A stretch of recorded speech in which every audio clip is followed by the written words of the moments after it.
International relationship के ऊपर एक बहुत ही महत्वपूर्ण न्यूज आया है, जहां पे ईरान और जो इजराइल है उनके अंदर बढ़ती हुई जो तनाव है उसके अंदर यूएस का क्या टेक रहा है और उसके साथ वो तनाव क्यों है, उसके डिटेलिंग्स को हम थोड़ा सा जानेंगे और उसके साथ क्या इंडिया का टेक रहा है, वो सारी चीज आज के इस सेशन में हम बात करने वाले हैं। तो एग्जामिनेशन के लिए बहुत ही ज्यादा इंपॉर्टेंट ये टॉपिक होने वाला है। Please stay till the end और हाँ, वीडियो को लाइक करें, शेयर करें, अच्छा लगे तो लाइक करना मत भूलिएगा, ठीक है।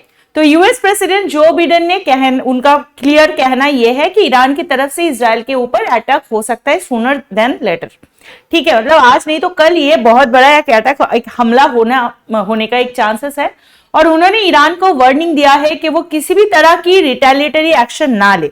और बिडेन ने ये बहुत ही क्लियरली बताया है कि यूएस यानी कि इजराइल की जो सिक्योरिटी को अगर कोई भी ब्रीच करेगा तो यूएस उसके वजह से मतलब उसके लिए कमिटमेंट रखता है, जो उन्होंने खुद बताया कि we keep iron clad commitment. मतलब कोई भी इजराइल के ऊपर कोई भी हमला करेगा तो भाई हम लोग तो उनके डिफेंस में खड़े हो जाएंगे।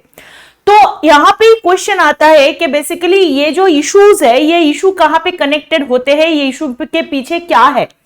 इस इशू को हम बता सकते हैं कि ये इजराइल और हिजबुल्लाह के रिसेंट एंगेजमेंट है। हाल ही में इजराइल ने हिजबुल्लाह के रॉकेट को इंटरसेप्ट किया है और ये rocket Iran supported Lebanese group Hezbollah ने फायर किया है। अब ये जो कॉन्फ्लिक्ट हुआ है, अब तक लेबनान में 363 और इजराइल में 18 डेथ की रिपोर्ट की गई है। सिविलियंस दोनों देशों से ही यहां से वहां भाग रहे, फ्ली कर रहे हैं due to this increasing tension. तो यहाँ पे एक बहुत ही इंपॉर्टेंट मुद्दा सामने आता है कि ईरान और हिजबुल्लाह की कॉन्फ्लिक्ट होता क्या है। बेसिकली ये बहुत ही कॉम्प्लेक्स एक जियोपॉलिटिकल इशू है। इसके हिस्ट्री हम और दूसरे कोई क्लासेस में हम बताएंगे, लेकिन ईरान का हिजबुल्लाह के साथ रिश्ता बहुत ही गहरा है। कैसे? ये दोनों फोर्सेस जो है ये मिडिल ईस्ट के पॉलिटिक्स में एक बहुत ही सिग्निफिकेंट रोल प्ले करता है। ईरान हिजबुल्लाह को फाइनेंशियल, मिलिट्री और पॉलिटिकल सपोर्ट प्रोवाइड करता है, जो कि लेबनान में बेस्ड एक पावरफुल मिलिशिया ग्रुप है। अब ये जो सपोर्ट ईरान को रीजनल इन्फ्लुएंस बढ़ाने में मदद करता है, स्पेशली इजराइल और सुन्नी अरब स्टेट के अगेंस्ट, ठीक है। बेसिकली हिजबुल्लाह ग्रुप ईरान के लिए एक प्रोटेक्टर शील्ड का काम करता है। अब जो रिसेंट डेवलपमेंट हुआ है उसके अकॉर्डिंग CSIS का जो रिपोर्ट बताया गया है, उसमें बताया गया है कि इजराइल और हिजबुल्लाह के बीच टेंशन दिन ब दिन बढ़ता जा रहा है। लास्ट 2023 की अक्टूबर के बारे में बात करेंगे, तब से लेकर अब तक दोनों तरफ से कम 4400 से भी ज्यादा रॉकेट, मिसाइल और बहुत सारी स्टैंड ऑफ अटैक्स हुए हैं।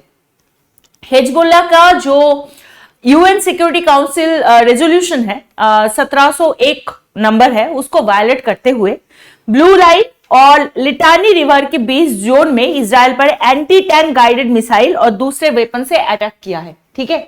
दिस आर द थिंग, आप यहां पर समझ सकते हो, ये जो ब्लू लाइन है दिस इज देयर लिमिटेशन। अब इजराइल की जो ऑप्शन है वो बहुत लिमिटेड देखने को मिल रहा है, क्योंकि अगर वो हिजबुल्लाह के अगेंस्ट प्रिवेंटिव वॉर स्टार्ट करता है तो ये रीजनल वॉर में बदल सकता है, क्योंकि वो बात हो जाएगी ऐसी कि इजराइल ईरान के ऊपर अटैक कर रहा है। जो सिंपल वे में अगर हम बात करें, यही चीज हम गाजा में देख सकते थे। अब गाजा में जो करंट कॉन्फ्लिक्ट है उससे भी ज्यादा वायलेंट हो सकता है। दूसरी तरफ अगर इजराइल वेट करते हैं तो फ्यूचर में एक और भी बड़ी कॉन्फ्लिक्ट का रिस्क देखने को मिल रहा है, जिसमें हिजबुल्लाह और ज्यादा आर्म्ड और ज्यादा कैपेबल होके सामने आएंगे। अब इसमें यूएस का रोल यहाँ पे डिप्लोमेटिक एंगेजमेंट को बढ़ाने का है, ताकि ये जो पोटेंशियल वॉर को रोका जा सकता है। और ये सिचुएशन मिडिल ईस्ट की स्टेबिलिटी के लिए एक बहुत ही सीरियस चैलेंज लेके आ रहे हैं और इंटरनेशनल कम्युनिटी को इस पर ध्यान देना भी चाहिए, ये बात कह रहे हैं। और यहाँ पे हम बात करेंगे कि इंडिया का क्या पॉइंट ऑफ व्यू रहा है। इसमें भारत की तरफ से सिचुएशन को बहुत क्लोजली मॉनिटर किया जा रहा है।